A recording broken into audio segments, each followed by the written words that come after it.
Okay, time for some man time. To all the good fathers who love their daughters, who treat them like princesses,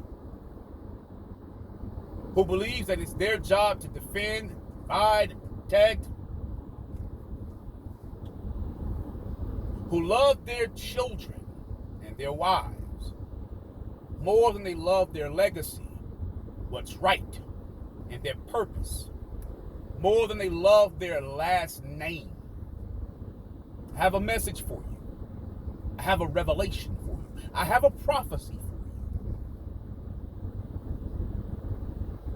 What we are essentially doing when we do this is we are training our daughters to be horas. Yep. It stings, doesn't it?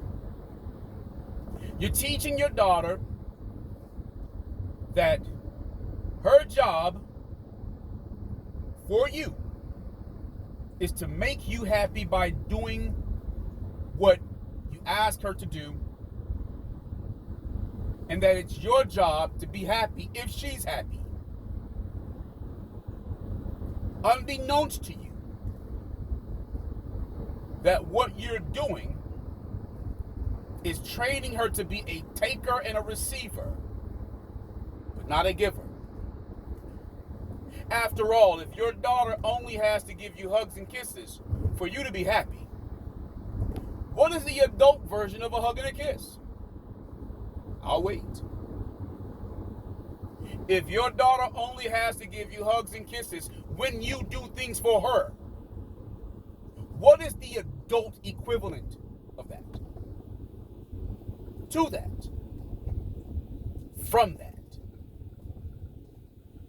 If the only thing that your daughter has to do is be happy with you being her father, and that no matter what she does, you'll be there to protect her. No matter what she is, you're going to accept her. No matter why she is, when she is, who she is or is not with, you're still going to see her the same. My baby girl, my princess, my daughter.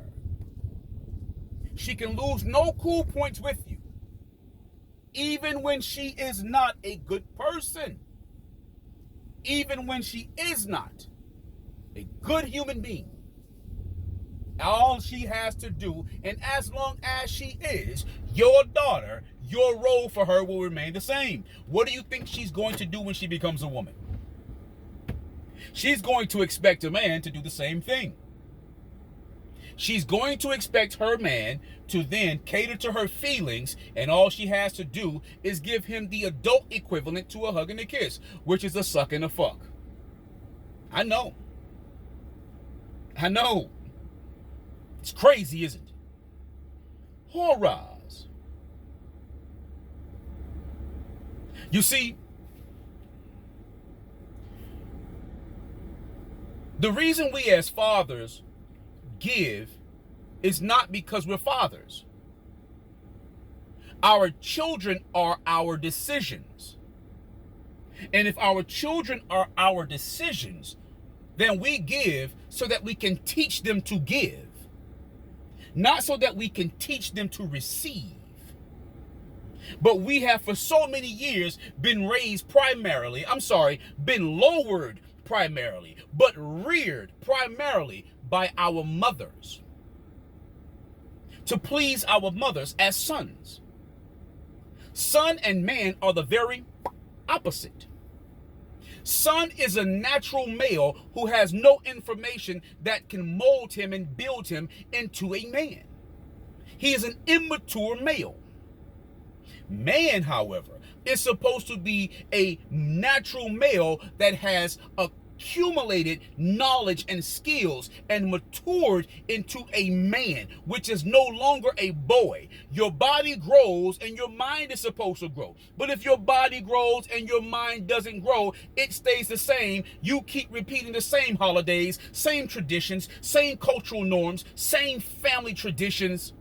You don't change. You remain a boy mentally and you become a man only physically, which is why we rely solely on the physical coitus. But we don't expect a woman to be able to sex our minds. I know. It gets even deeper than that, but we don't even have to go that far because you don't even know the first level. You haven't even mastered the first level. I was there too. I get it. But now, what do you think happens when you train your daughter who does not live with you? She lives with the mom. You tell her to do something, she has to do it as long as she's in your presence. When she's out of your presence, she gets with the mom. Mom does not enforce any of your rules, any of your instructions, any of your provisions, any of your protections. She does the very opposite of you. Then your daughter turns around and starts to replicate and emulate and duplicate mom. But all she gets to do is see you sometimes when you come over to bring something, when you come over to give something, when you come over to do something for her. Isn't that the equivalent or the equal of a baby mama? Doesn't that parallel to a broad that smash action, hookup, side chick? You know, I love you when you're around, but when you go, I don't have to think about you. I don't have to do what you say do, but when you come around, I'll give you hugs and kisses or sucks and smucks for what you do for me. This is what we create as good fathers, to princesses. The crazy part about it is our daughters can be slores, hurrahs, and straight biatches. And we'll still call her daughter. We'll still love her and want for her the same. But if her mother is the same exact thing, if she's duplicating, replicating, and emulating her mother, we'll leave the mother. So we put the daughters here and the mothers here. Just like the mothers put the children here and the father here. It's synonymous. Because you love them more than you love your last name. You love them more than you love the image of you, God. You love them more than you love your legacy. You love them more than you love your principles. You love them more than you love what's right. You love them more than you love your contributions to society. So society is here. And they are here. But what do I know? I'm just a dysfunctional teacher and maker and creator of horrors that has learned better. So, maybe you can teach me something different. If so, I would like to know. In fact, like, comment, share, subscribe. Share with me your thoughts and let's see if you can show me something that I have not learned from my dysfunction, that I have not accumulated and learned to mature in to become a man. Show me where I'm still a boy or son. And until that time, man time.